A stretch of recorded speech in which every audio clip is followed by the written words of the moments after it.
Oh, ito na naman. Oh, another issue ng regulator. Okay, birit. Oh. Ganyan din ba ang andar ng inyong motor? Ayan, ang battery bumukol na. Hindi pala bukol yun. Nasira na ang battery mo na. Bakit naman doon ako tapat yung iyong kuhan sa body? Eh, straight ng ano. Ah, ni straight na.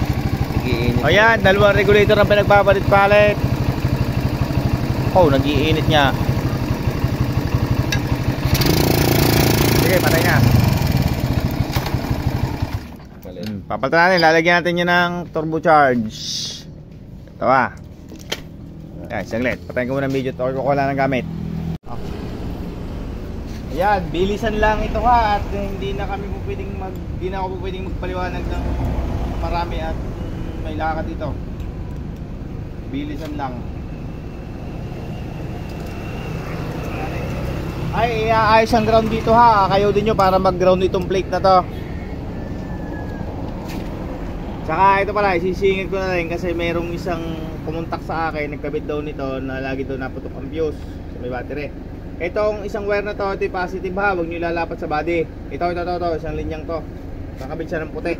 Ito, capacitor. Yeah.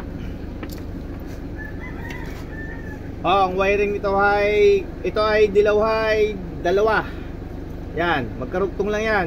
Isa lang ang gagamitin dyan, isa lang ang gumagana. Ay, gumagana pa lang parehas, pero isa lang ang gagamitin natin kahit tanggalin yung isa.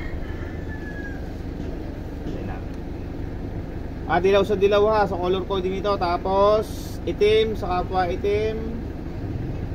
Align natin para mabilis. Tapos kulay pink ng barako sa kulay asul ng regulator na to. Kulay blue. Charging yan. Tapos ang puti sa kapwa puti din.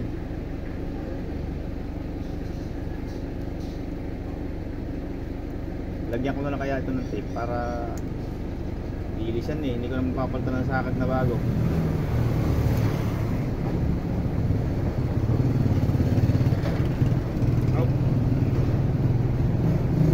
Table tayo na lang para hindi bumigay. Tara.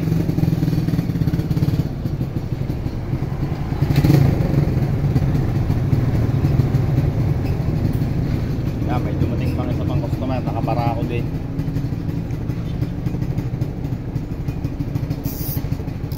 Hindi ko na rin ito maletestar ha at bilisan.